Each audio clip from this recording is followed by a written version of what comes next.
It's exactly 8 weeks today when I sat here on this microphone and I said that my pick for this tournament will be Italy, Belgium number one, Italy number two, France number three. And then we went on when they were going to meet in the quarterfinals. I think it was Italy, Belgium in the quarterfinals.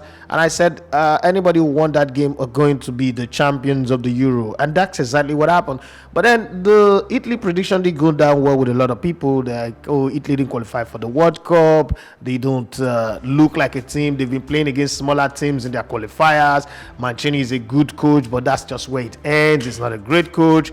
But then, congratulations to them. They won it, and I'm very, very happy. Congratulations to my friend Daniele Canepa and his family in Italy, Genoa, for this success. I'm very, very happy for Italy.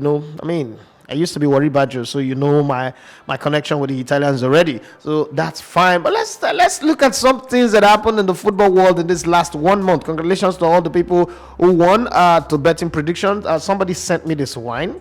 And he said, don't mention my name. As promised, he said if he wins, because he was going to bet on Italy to win, but he was going to put in a huge sum of money, $1 million on Italy to win from the beginning of the tournament.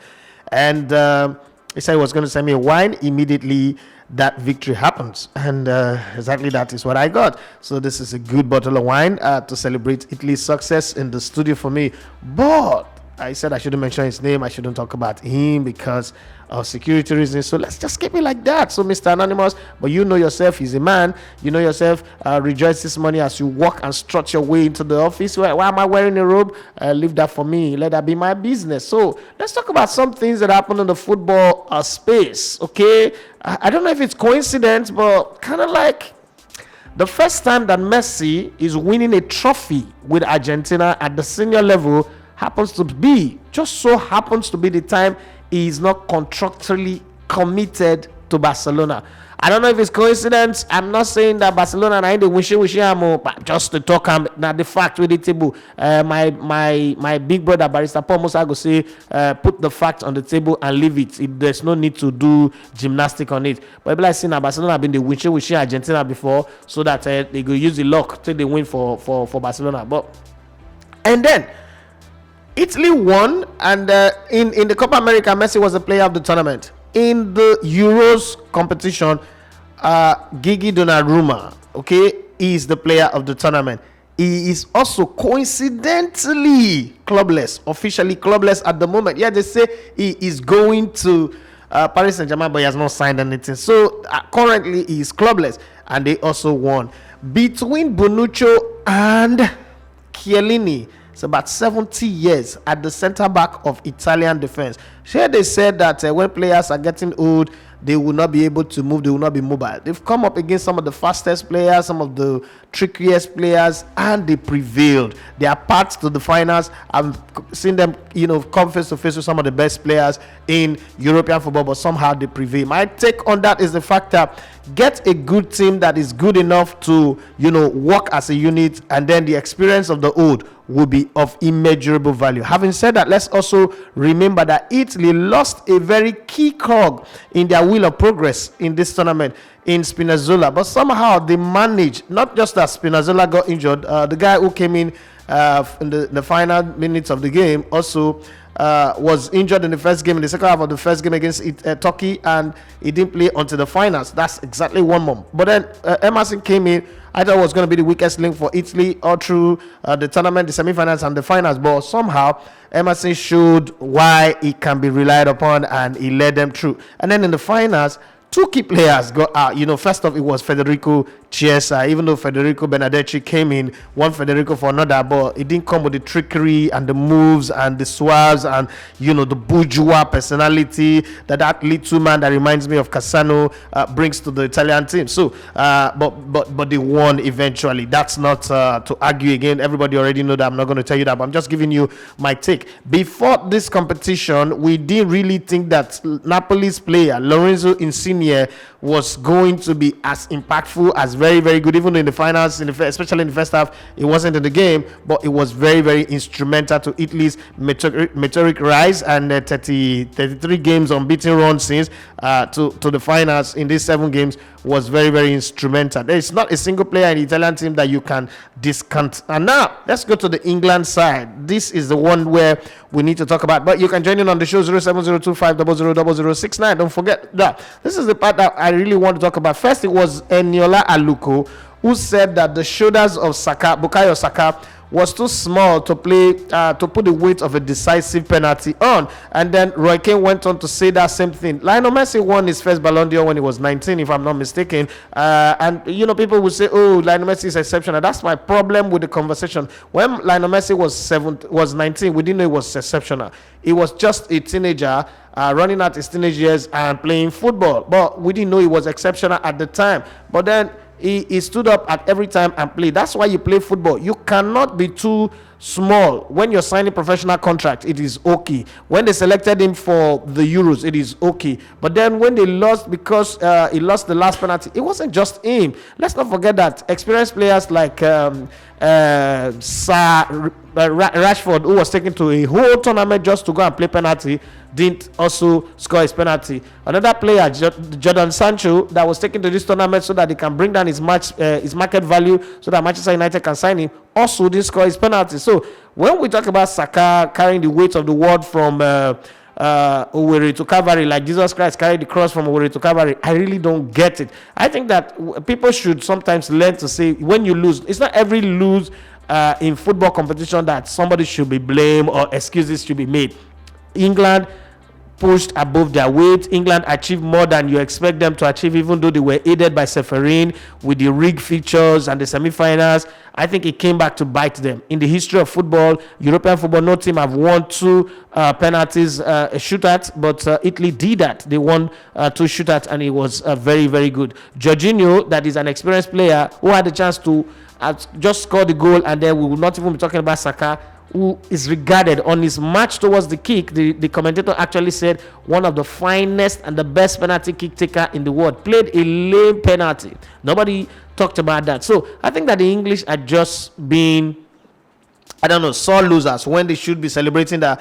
In the last 3 years, England have played in the semi-finals of the World Cup for the very first time in forever, and then they've also gone to the finals of the Euro in forever. So they should be grateful that this happened and the team has made progress. But unfortunately, England is not going to start to decline. Their fortunes will start going down, and this is not me cursing them, but this is just me stating the fact. They're going to be like Tottenham Hotspur. They're going from this super high of playing Champions League and nosediving to struggling to qualify for Europa or qualifying for the backwaters of the Conference League, as they call it. I think that's what's going to be the lot of England. But then let's go back a twist. I told you I was going to go back and forth with Copa America and the Europa. So for Messi, lessons learned is never give up, never quit on yourself, always keep believing. But the sweetest part is, for the 4 finals that Argentina lost with Messi on the side, one thing was constant. Messi was carrying Argentina on his shoulder, was doing everything to make it happen. This was the first time where the Argentine players had to do something for Messi, especially from the semi-finals into the finals. It was Martinez, Lautaro Martinez or Emiliano Martinez especially. I mean, to save 3 penalties in one game, that is awesome and incredible. And then in the finals, Messi, we agree that he was playing with hamstring injury.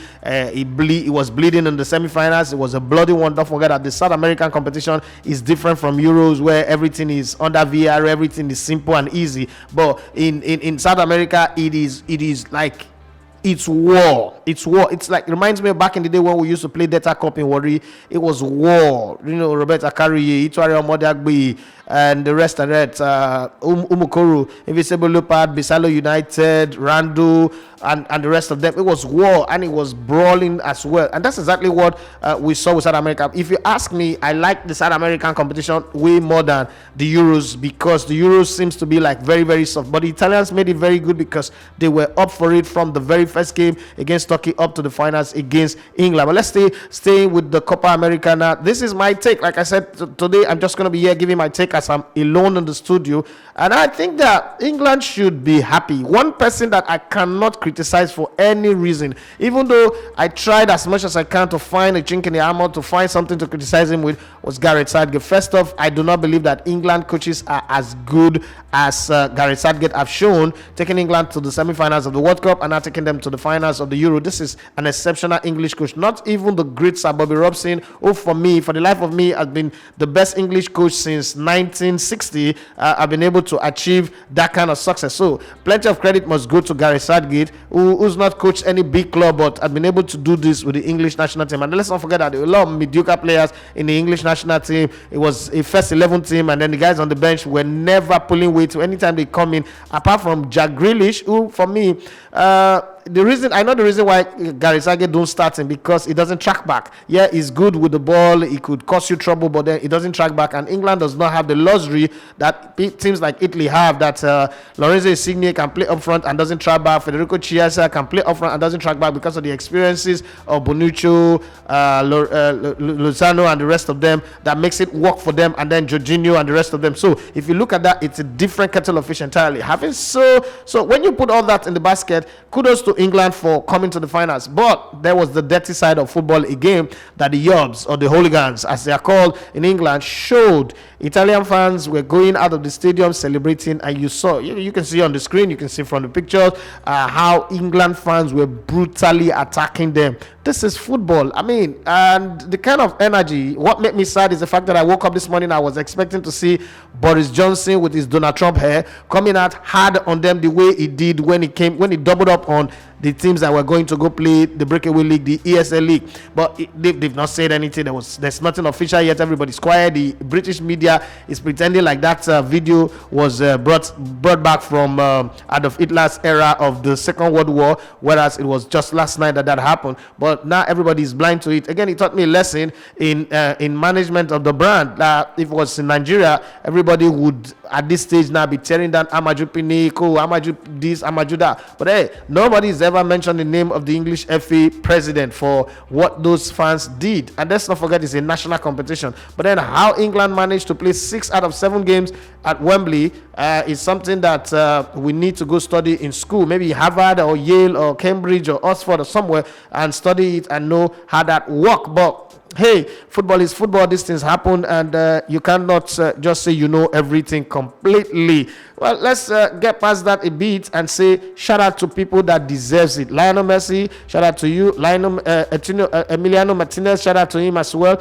I also think that Neymar showed a side of him that I've always loved, the side of being a Brazilian. Okay, Brazilians are very, very emotional, are very, very playful, and also very, very skillful. When Neymar goes away from Europe, you see the real Neymar. Neymar that is not constricted, Neymar that is not, trying to conform to European style of tiki-taka, get the ball and pass. He really was expressive, and that was the thing that I like. He was explosive when he needed to. He had on to play. He led by example, and he cried, like Sandoli said. He cried and did everything. But then the side of friendship prevailed over competition after the finals. As Lionel Messi was carrying that trophy, you would have thought that Neymar was an Argentine player. He went to the dressing room, he sat down, they celebrated. Those pictures were some of the beautiful and brightest moments. Then come to Italy, it was Bonucci's, apart from the goal he scored in the final, it was his presser that just got me all in stitches. I was laughing. Remember when the highest goal scorer of the tournament,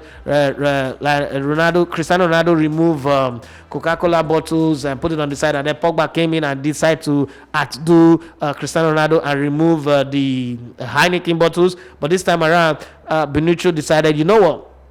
It's because you guys turned these things away that they turned against your teams, and you two got knocked out of this competition. But for me, winning the man of the match in this finals and also coming to this presser, he took the Heineken bottle, opened it, and he drank it, and then took the plastic Coke, opened it, and then he drank it, and then again he adjusted the mic, and then he took another Heineken bottle and he drank it. For me, that was beautiful. And then the racist attack, I saw it coming anyway. I won't pretend about it. Once they started missing the penalties, I said, oh God, the black players in this team are going to suffer. They're going to receive threats. And it just might affect Jadon Sancho's performance. Jadon Sancho might come to Manchester United now and have a Memphis Depay kind of performance. But then it's yet to be seen. We would fold our hands and see what happens all through that period. But that's my take on it. So this is the point where I would have to let you guys call in and give me your take. If you want to ask questions, I'm here to answer. But I think you also watched the game. You also saw the game. It's not everything that I saw. So give me your take of it. But then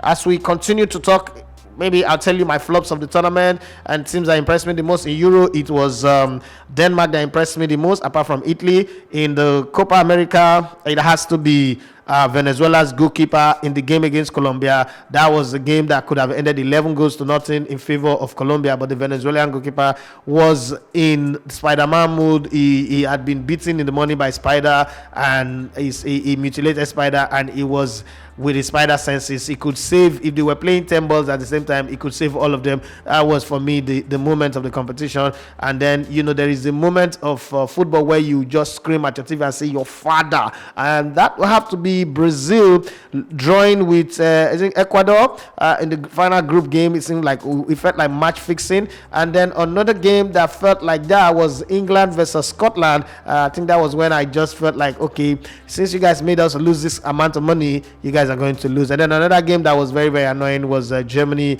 Hungary, and which other game again? Germany, France. Germany didn't come to the party at all. And all of the French team performance, and then Kylian Mbappe's performance at the Euro. That's why we'll talk about that one as we go. You are listening to Elegbete TV Radio.